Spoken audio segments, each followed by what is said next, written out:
Welcome to the Get Great Health podcast, where we dive deep into exercise, nutrition, and biohacking. We explore and go in depth onto different sciences, modalities, and getting people to live the best life that they can. Today, I sat down with Karlo Soto, who has a unique approach on getting amazing health. He calls it the path to maximization. And I learned so much from Karlo during this interview, and I hope you do too. As with all these podcasts, I always love to say, I want you to get your best health. I want you to get great health. Many falling off that fine line that I'm treading. I risk anything to be great, and I'm not letting nobody rob me of my victory. Number one, that's what I'm meant. All right. Today, I am talking with the amazing Karlo Soto. He is a teacher, a coach, athlete, father, husband, and author. But overall, he's just a human being trying to maximize his potential. Say hello, Karlo. How's it going, guys? All right. So I'm so excited to talk with you. I was going through a lot of your social media, and we kind of agree on a lot of things about building out what it means to maximize your potential for being a human. Yeah. I saw you do cold plunges. I think I saw you talk about breath work and just being spiritual.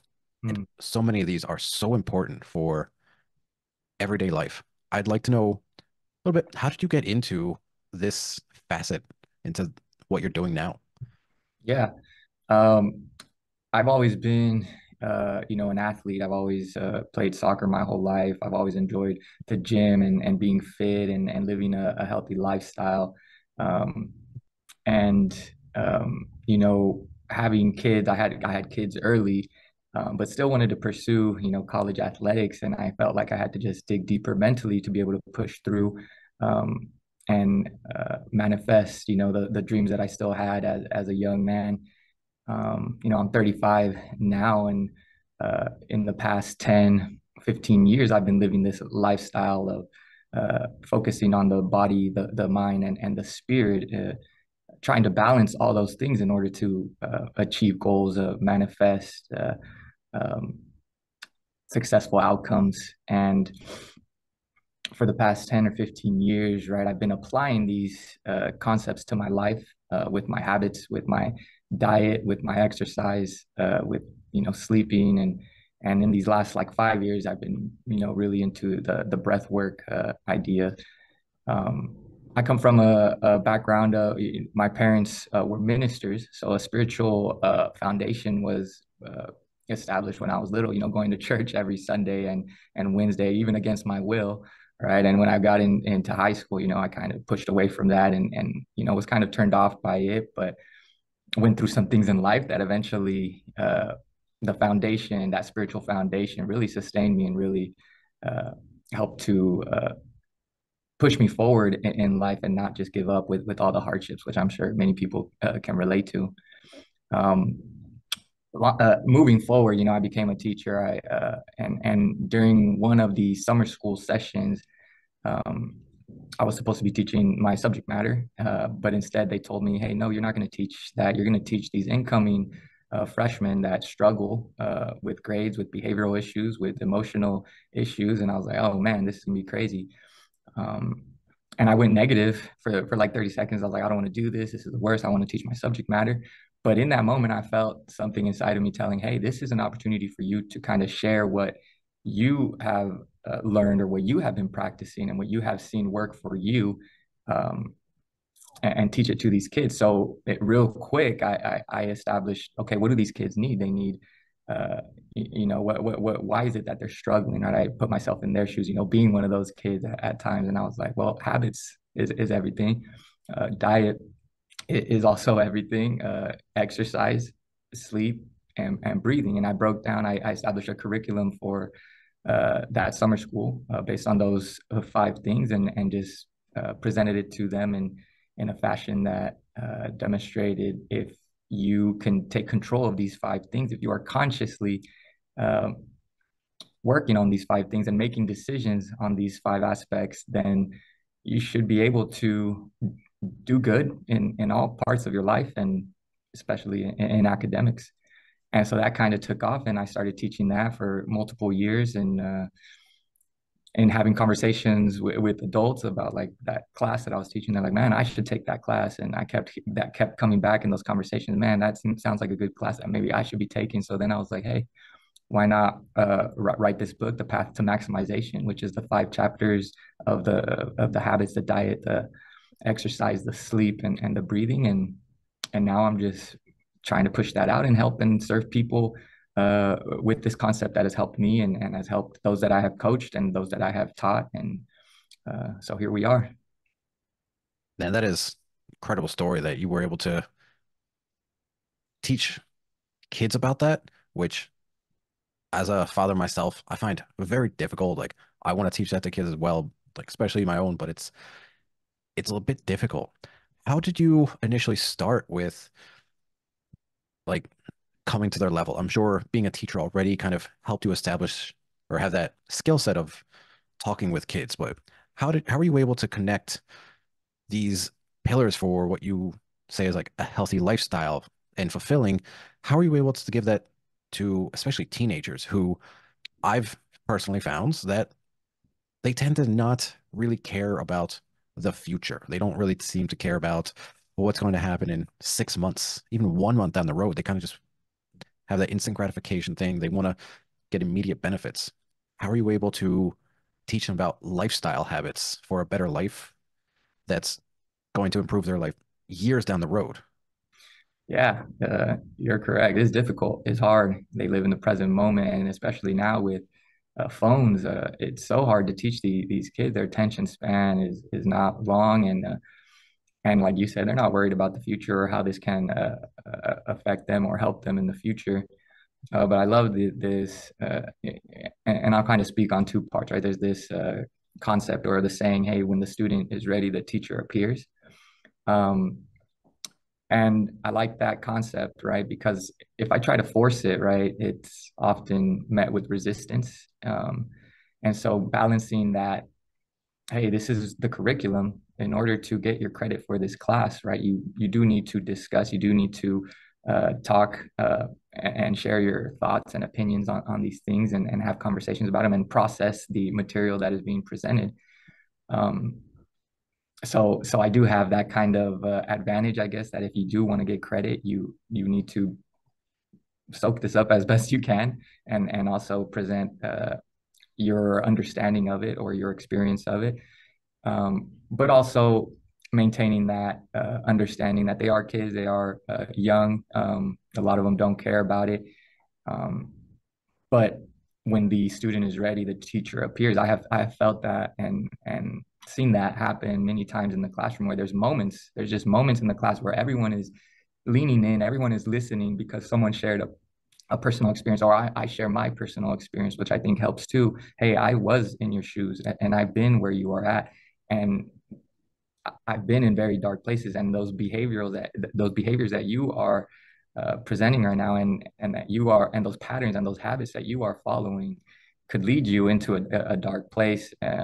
So sharing my stories, right, letting them hear their stories, and then just kind of making it more of a conversation, and rather than just, hey, you need to do this. This is what you need to do, because teenagers don't really, they resist that type of. They don't want to be told what to do, basically. So trying to make it in a way where there's that balance of, hey, we do need to study this and make and get your grade for this curriculum, but also keeping that concept of, hey, when the student is ready, the teacher appears, and being aware of when those moments happen and when is the student ready, and then using those moments and grabbing them and taking them a little deeper in that. And it's funny, I mean, a lot of kids come back 4 or 5 years later and they're like, wow, Mr. Soto, that that class that we took, really helped me and really changed me. And so it's not so much that they need to get it right now, but it's just like planting the seed of these concepts. And then, life happens, and just like a seed, we don't know what's happening in the ground or how they're gaining root or how they're germinating. And then the seasons come and the rain and the sunshine and all those time passes. And then all of a sudden it sprouts. And that's kind of what I've witnessed in my experiences, that I'm planting seeds, or I might be pulling weeds, or I might be watering, or I might be shining some sunlight on them and kind of letting them, use that, uh, use me as a vessel of however I can serve in your journey as a human being. that's what I'm gonna do at this moment for you. So I love that. So they may not necessarily appreciate it now, but it seems like it is something that gives them an ability to help them further down the road. yeah, I it's kind of think like us as parents, right? We're living, and that's the other thing, more than telling them, like living it, because they're watching us more than uh, sometimes listening. So our actions are going to resonate more. And the same with the kids. If I'm not living that lifestyle, if they don't see me every day eating healthy, if they don't see me sharp and in a positive energy, um, uh, then what I'm saying isn't going it's going to fall short. And like with our kids, right? What we do now in establishing the foundation for them through our actions and through how we live, then later on in the road, when they're adults, right, we've established a good foundation for them, and they're going to be like, wow, like, and same with my parents, like with the religious or spiritual aspect of it. I went away from it and lived my own life, but eventually came back to the source of like, wow, that I'm really thankful that my parents showed me and taught me these important spiritual teachings, because it's for me, I believe everything is spiritual in this world. Like everything that we do, it stems from a spiritual component, a life force that can't be explained. Which in the book I talk about a little bit in the breath work. What the breath is and the life force that we can't measure. But so I could keep going. So, but no, that's beautiful because I love that. It's so many people, especially parents, we kind of get caught up sometimes in just telling our kids what to do without living that life, without leading by example. We mm, all want our kids to be happy and healthy and strong and intelligent, but so mm, many of us don't give examples of how to do that. We just say, do this thing that I'm not doing. And you can't really build a foundation off of that. It's right, almost hypocritical.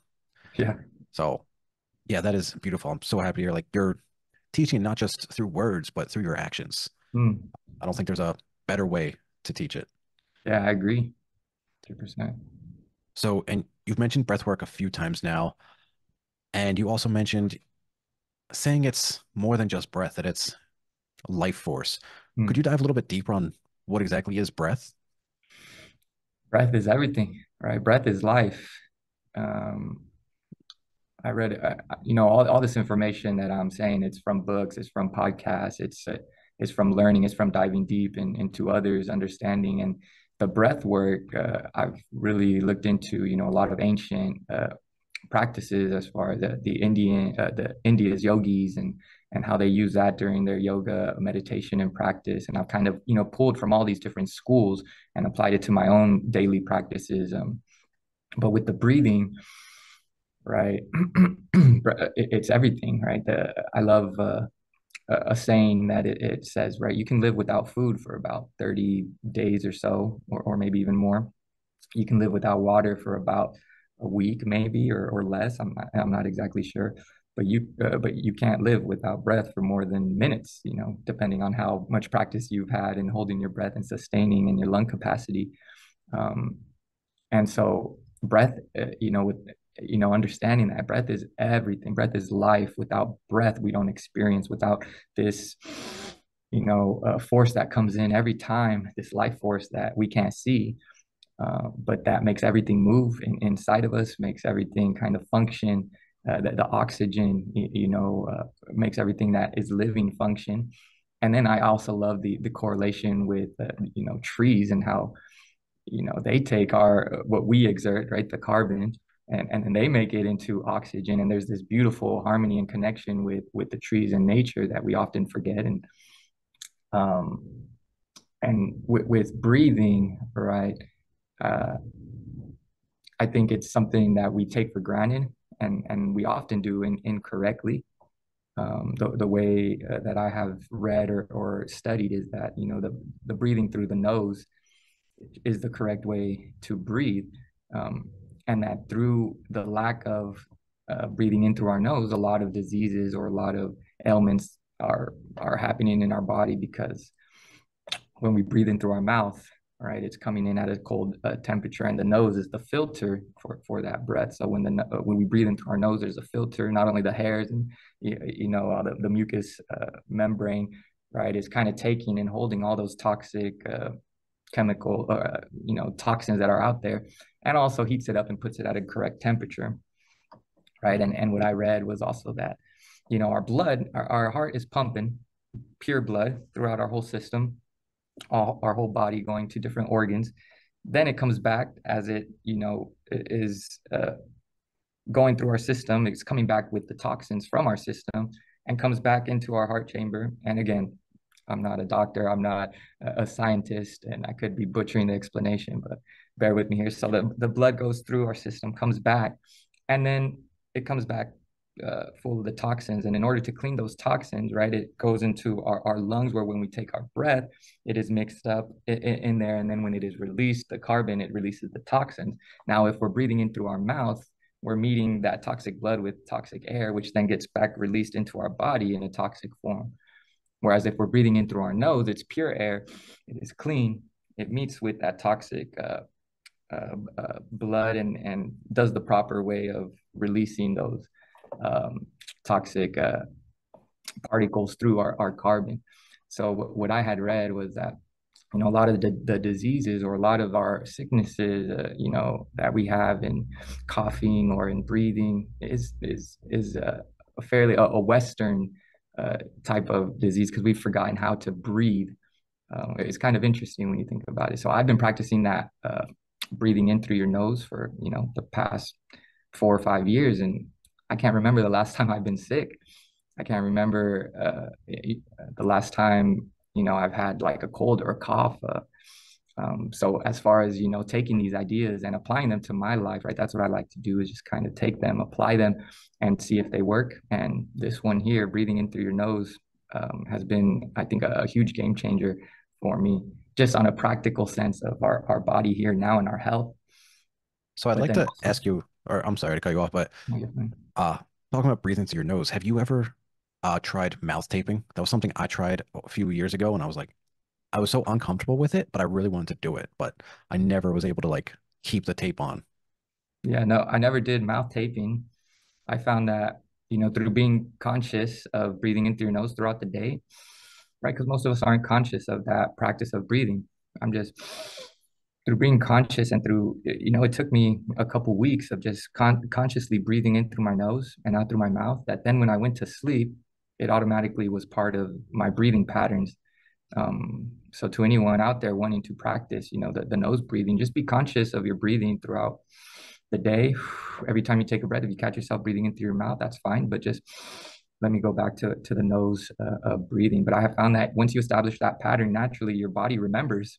And then when you go to bed, right, before you go to sleep completely, you're practicing the breathing. And I love to use the moments before you go to sleep to breathe, center yourself, pray a little bit, be thankful for what happened throughout the day, and set your mind off. And so that when you do go to sleep, your mind, your spirit is in a good place and a harmony, and you go into that unconscious state where that's where another chapter in the book of the sleeping, right, where we talk about what is happening in our sleep. What is it with these dreams that we sometimes have that might have deeper implications, or you wake up from a dream. I don't know if you've had that, where you wake up from a dream and you're like, what was that? Like, what do I need to do from that? Uh, Mhm. I've had yeah, some crazy dreams, although I can't say yeah, all of them have had some deep meaning, yeah, but some of them definitely felt like there was something to it. Uh, right.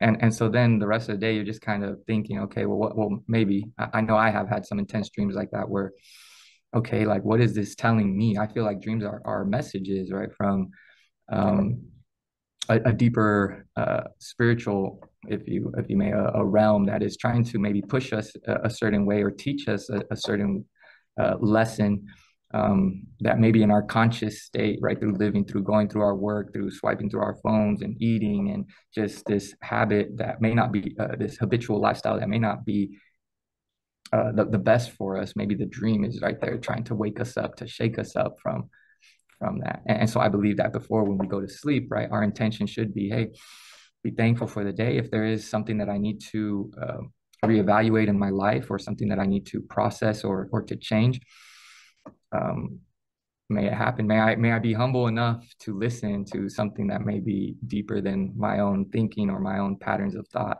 or my own ways of living. and breathing through that, right? Being thankful for that breath. Thank you for just those simple little moments of gratitude for the air that we breathe that gives us life.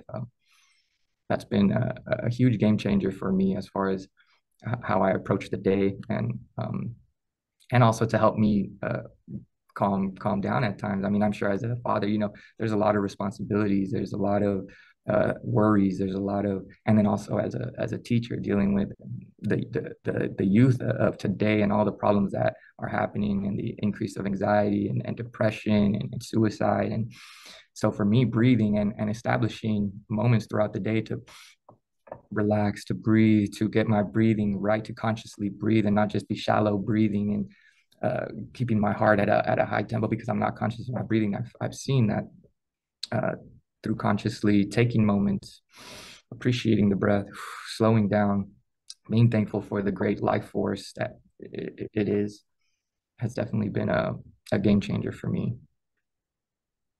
Yeah, I mean, I've relatively recently started understanding more about breath work. It's something I really want to learn more about. Do you have any breathing modalities that you like to call upon for different events? So, like, I saw you do cold plunge. Do you do anything special before or during cold plunges, like breathing wise? Yeah, for the cold plunge, right? I gotta psych myself up. Cold water is not my friend, and I've had to really force myself to get in there. So even the days, a night before, I'm already okay, getting my mind right, getting my breathing right. For how am I gonna breathe while I'm in the cold plunge? And I start just visualizing that. I often take, I do, it's called, oh, it's excuse me, what was that term? Well, I can just show you. It's a deep breath, right? Halfway in, and then another deep breath, and kind of hold it in. Cyclical sign is what it's called. And that's just kind of to slow everything down, to bring you to a point where there is no stress or anxiety, right? Because that cold water to me brings stress and anxiety. So I'm just trying to calm my mind and calm my body down. And I use that cyclical sign where I take a do about 7 rounds of that. And then also when I need to psych myself up, I kind of do the hyperventilating, where I'm just, So, like fire breath. yeah. And then I do about, uh, I try to do about 21 of those hyperventilating intakes. And then on the last one, hold. As you feel the tingling, right, kind of all over yourself. I see that as that's the in India, I guess they call it prana or the life force. I'm Mhm. trying to exert that into all my muscles and all parts of my body and make myself strong and ready to go into the ice plunge. Or when I play soccer, right, I do a couple of those so that I can get my body, I guess, psyched up or prepared or primed for the task that is coming. So I like those type of breath works, um, and then that's kind of what I do to psych myself up for those things. I just want to give a quick warning on the fire breath. Yes, It's please. it's just breathing, so it doesn't seem like it's all that intense. But I've guided people through cold plunges, and I've had this lady. I started giving her the fire breathing, guiding her through it. Halfway through, she started getting lightheaded and almost fainted. So if it's not something you're used to doing, don't Yes. do it standing up. Hmm. Ah, yeah, that got a little hairy for a moment because she started getting lightheaded and loosey goosey. I was like, you know what? Yeah. Let's sit down for a second. Yeah, and I think, and what I like about your podcast and the ones that I've listened to is the approach of, hey, take what works for you and guide it in your practice, and because how someone may apply it may not be the way that works for you, right? And especially if you haven't been practicing it and it's your first time, right? It could be very intense. I've had the same experience, trying to get some boys ready for the soccer game, and some of them it was just like, whoa, like that was a little too much, and then they were off for the rest of the game. So it's kind of dialing it in and not again, like the approach of, hey, take what works for you and apply it, and what doesn't, adjust it or discard it. um But yeah, Yeah, just again, learning about breathing, I had no idea how powerful it was. This is not something that's taught to, I would say, many Americans. I feel like it's slowly starting to get its moment in the sun for like Western culture, but talking to people about like breathing techniques and how it's separate from like meditation and it's its own thing and how much just the way you breathe can change so many aspects of yourself physically and mentally. It's yeah, something I've encouraged everyone to look more into, find different kinds of breath works, practice them, see what fits for you, and try them out. Just experience life. It's free. Like you yes, just have to breathe. yes. And breathing through your nose. Hmm. Start there. Everything in through your nose. And that's what I love.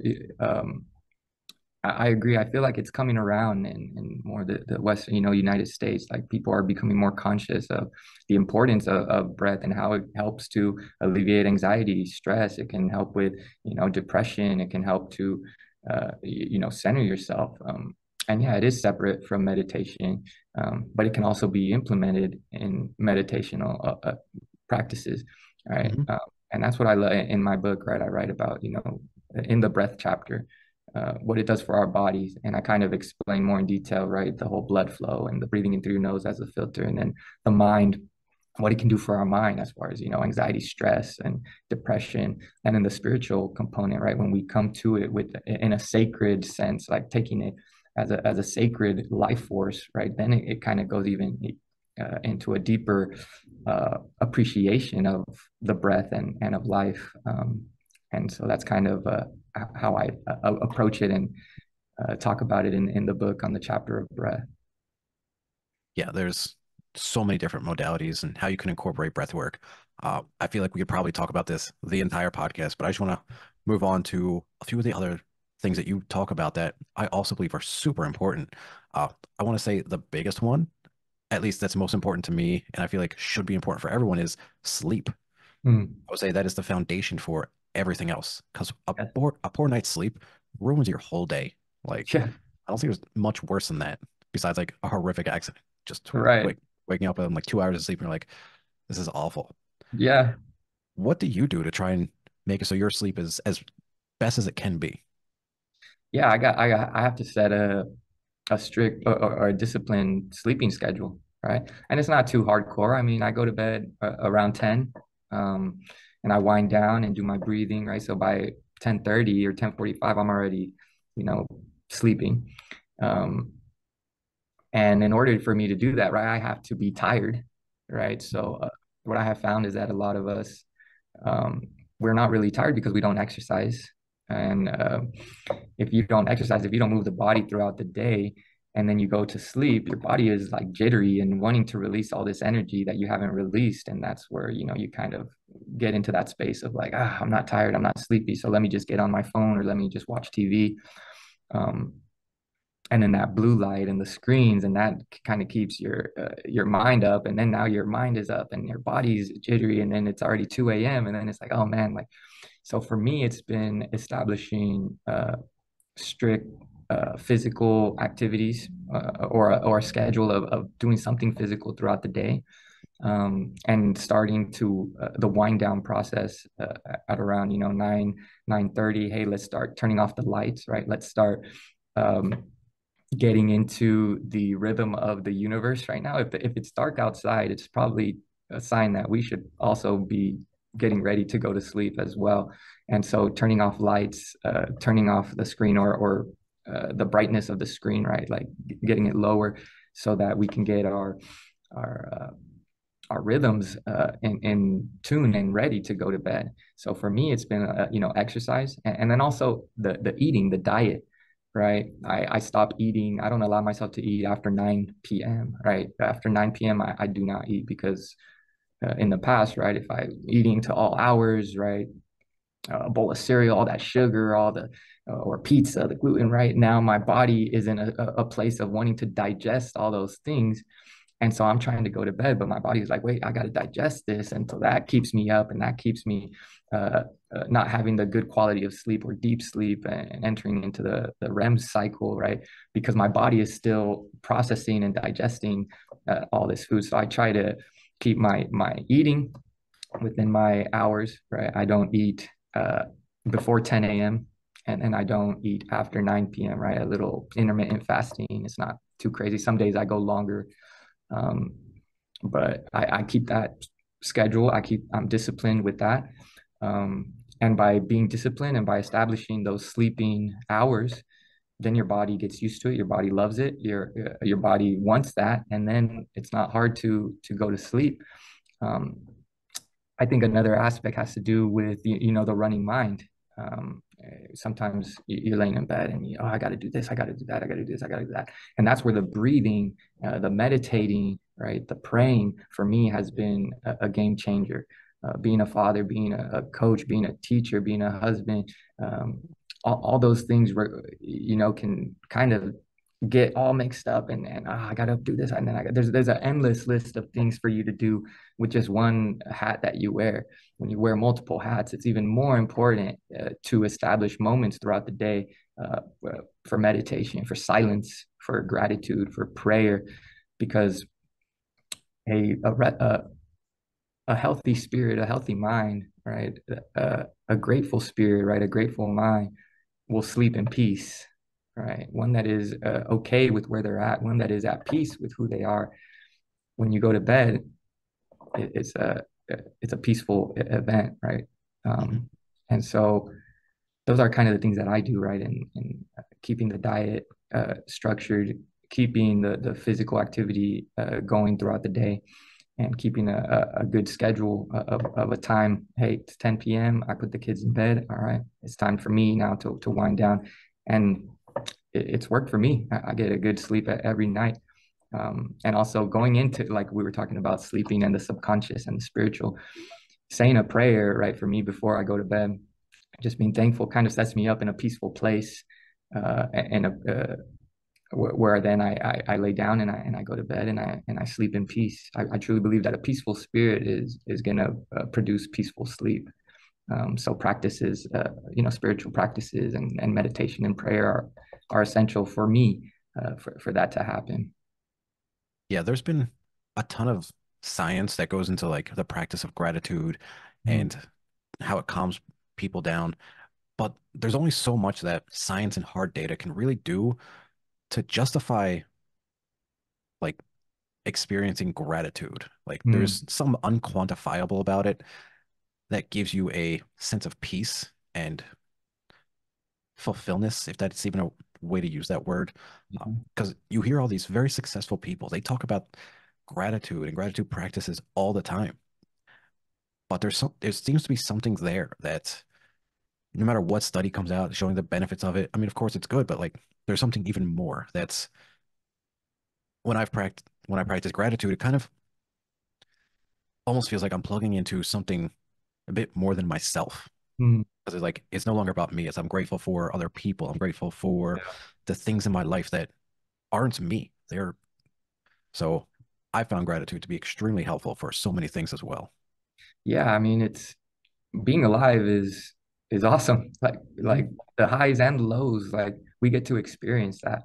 Not only that, but I mean, we're living in the most abundant times and technologically advanced time in history of the universe. Like 2024 is a wild time to be alive. Like the things that we have, the things that we can achieve, the things that we can do, the technology, the understanding and the nutrients and the biohacking and the being able to live a healthy lifestyle is at our fingertips, and to be able to live and thrive is here and now for us, right? But oftentimes, right, if we're distracted from that, if we've established the bad habits, if we're stuck in these cycles of bad diet, no exercise, and screen addiction, and all these, it seems more like people are trying to escape than being present and loving to live this life.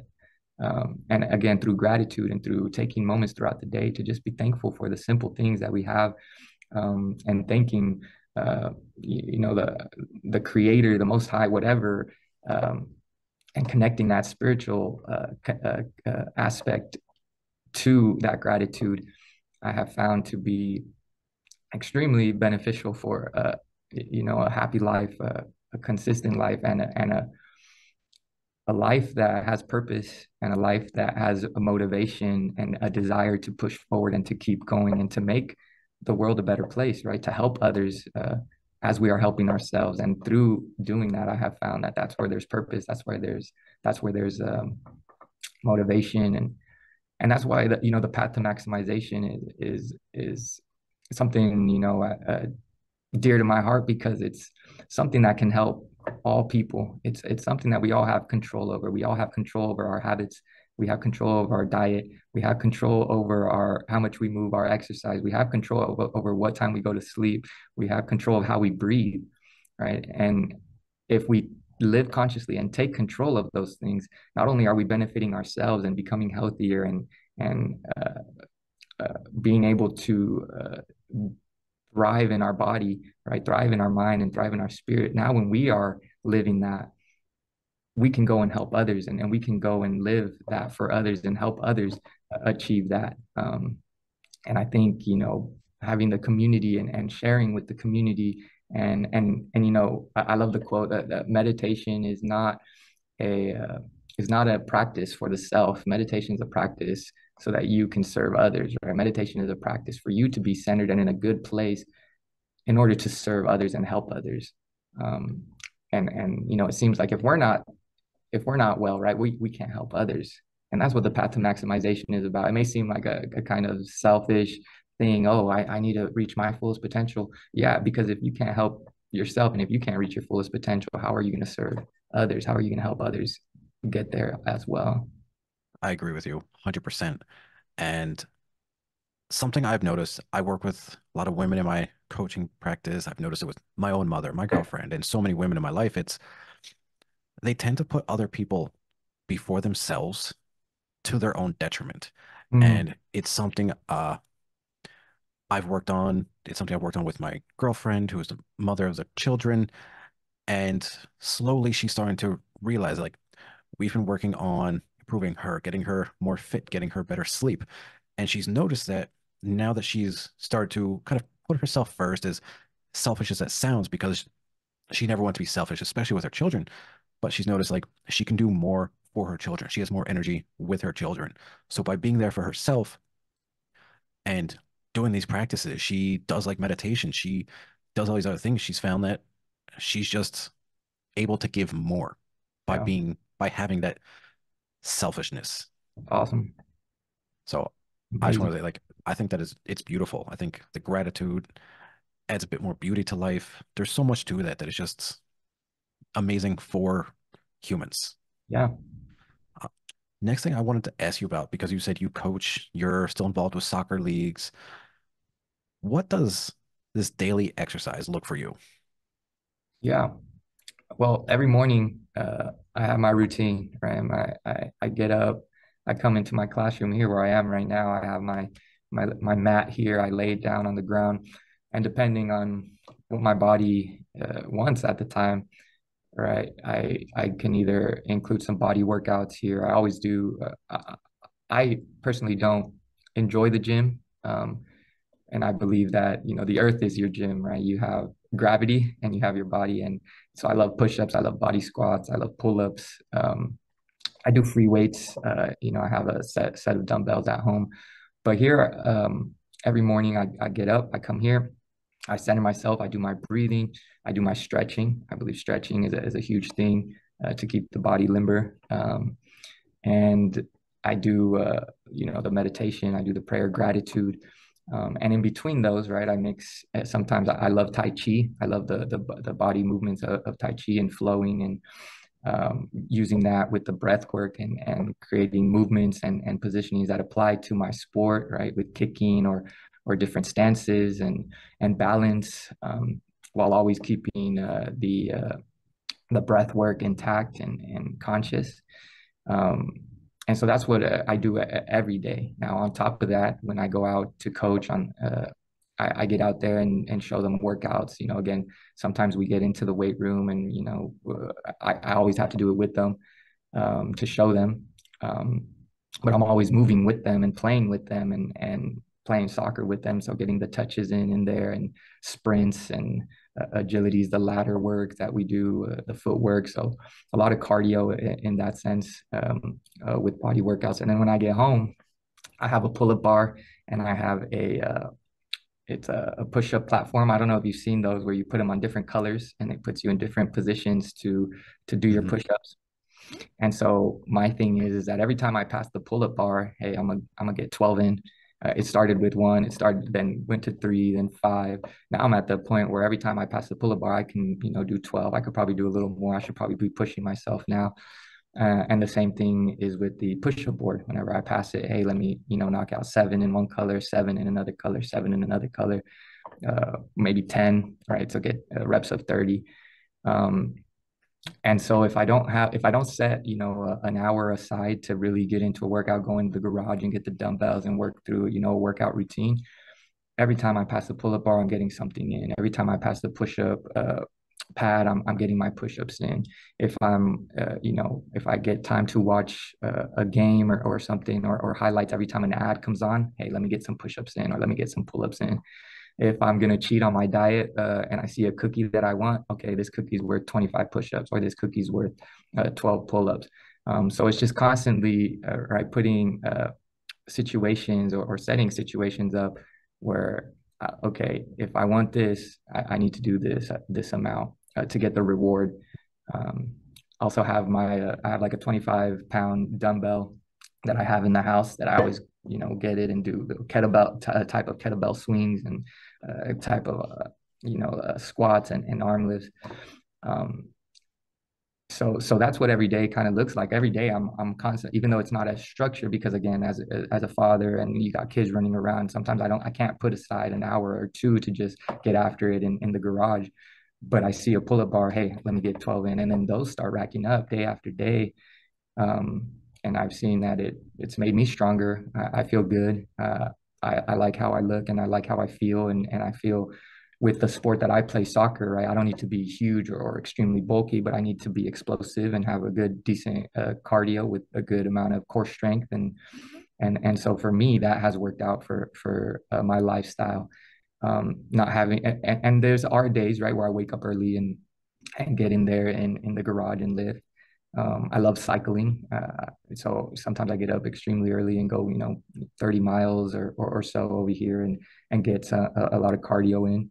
I haven't gotten on the bike in a month or two, but um, that's kind of it, when I do get to, it's been kind of cold out here. And also I'm trying to bulk up a little bit, and a lot of that cardio doesn't assist with that. So I'm trying to get more into the dumbbells and lifting heavier. But I also, play for me is extremely important, right? Play. I feel like as human beings, and as you grow older, you forget to play. When we were younger, everything was play. Hey, let's run around outside. You can run around for hours in the playground playing ball, monkey bars. And so for me, in these last, 5 years, I've really wanted to emphasize, hey, why not? Why can't I continue to play? Why can't I continue to have that joyfulness as a kid, to play, which has been, playing soccer, as bodyboarding, boogie boarding. I love boogie boarding. I get out in the surf, and get out there as often as I can, wake up early, get out there. And then when you're in the wave, that, I'm hitting a 2-4-1 with the meditation, with nature, with the state of flow, while also being physical, right? So it's kind of being smart with, okay, I want to exercise, I want to do good, but I also want to have fun. So the state of play for me is also kind of one of my philosophies, is how can I implement play often to keep my mind right, to keep my spirit joyful, but also my body. So finding ways to implement the state of play. I mean, I love skating. I have my skateboard there. Every now and then I'll take out my skateboard and make sure I still have those tricks that I used to have when I was younger. Sweat a little bit. Um, so the playing, right? There's a quote by Jay Adams. He said, "You didn't stop skating because you got old. You got old because you stopped skating." And that quote has always just resonated with me. And like, yeah, that's true, right? People are, oh, I don't play anymore. I'm too old, or like, I'm too old. Well, you're not too old. You just you got old because you stopped playing. So my philosophy is, if I could play for till I'm 70, to 80, 90, and continue to have that joyful spirit, and while I'm moving, that's gonna be great. That's gonna be awesome. And I believe I can do it. And I believe anybody can do it. with that, kind of concept. Yeah, when you were talking, I was thinking of the exact same quote. Just I love that quote. It's something that I try to live by as well. And yeah, play I think is essential for everyone. It really does, as you said, like it keeps joy in your life, and Mm, it also brings people together because, yeah, and I don't mean this in the crass way, but you can play with yourself, but it's not as fun if you're playing with other people. Like right. being around other people, there's also that energy that's built up, and it's just you could have. It's not like a sum of zero of like gaming. It's the more people you have that are playing, it's like almost the more joy everyone has. Yeah, So big fan of being able to play and be around other people and just enjoying each other's time and company. It's yeah. a beautiful thing. We need that. It seems like we take life too serious. We take ourselves too serious sometimes, and our careers and our degrees and all that just kind of brings stress, right? And that's fine. I'm not saying don't go for those things, right? I'm not saying don't have goals but also remember, hey, life is short, and the span of the universe, 100 years, if we live 100, it's quick. And so enjoying the every day, finding moments to play every day, right? My saying is, hey, meditate, pray, and play every day. Meditate, pray, and play every day. If we can do those three things every day, you're probably going to enjoy life, and you're probably going to establish good patterns and good habits to be able to uh, reach maximization and reach joy and reach success, because meditating for your body, I mean meditating for your mind, have you in a good mental space. Play for your body, your body's going to be good, your body's going to be able to move and have the energy to do the goals that you have, and to go to work and to do your best there. And praying is for the spirit, right? So the body, the mind, and the spirit. Meditate, pray, and play every day. That's kind of what I like to say and live by. That's a beautiful quote. I would need that on a t-shirt. Yeah, I know, right? That'll be the next live, laugh, love. Hopefully replace it because I'm so tired of that quote. All right, I'm on it. I'm a look to make some t-shirts soon. I'll send you one. Beautiful. Yeah, All right. So that has already been an hour. I have enjoyed this conversation so much with you. Like, this is fantastic. yeah, it's Uh, been good. and so you wrote the book. Again, where can people find your book? So the book right now is on Apple Books, iBooks. That's the only platform it is on. Um, I do have it in a digital form. So if someone has an Android or something, right, they can go to my Instagram, path _2 _ maximization, and just send me a message, and I can end up sending you, a PDF form, so that you can read that book. I'm doing an audio book right now. Currently recording it. I just got to do some edits, so that's going to be out soon too. Um, but yeah, if you go to my social media there, Path to Maximization on Instagram. I have a YouTube channel, Karlo _ Soto. Um, Facebook, Karlo Soto. You could find me there too. TikTok, Path to Maximization as well. And there you guys can, watch the content. I, I try to put out consistent content every week on all, the topics that we've been speaking about. But yeah, for the book, for right now on iBooks, but if you need it on any other different type of platform, get at me on Path to Maximization on any of those social media platforms. Um, I'm looking to print out a hard copy soon too, so that should be coming soon. I'm in the beginning stages of all these things, but Well, it's it's amazing that you already have all that done. Uh, and so I will put all of those links, all the social media links in the show notes. So anyone that's interested in reading The Path to Maximization, feel free to go into show notes, click on the links, reach out to Karlo, read the book. appreciate This podcast has been amazing. I'm sure the book is filled with tons of amazing content and actionable info people can implement into their life so that they can just get more out of it. So they can have that spiritual aspect, that movement to their life. So that way they can meditate, pray, and play. every day. Beautiful. All right, Karlo, thank you so much for your time. I Appreciate really enjoyed this podcast. Uh, we'll be in touch. Yeah, And thank you, everyone, for listening. yeah. Appreciate you guys. Take care. Have a great day. Thank you so much for joining me with this amazing podcast with the amazing Karlo Soto. I learned so much from him, and I'm going to be implementing meditate, pray, and play into my daily lifestyle. That's something I believe is very powerful. And honestly, I don't think enough of us play anymore. As Carlos said, you don't stop playing because you get old.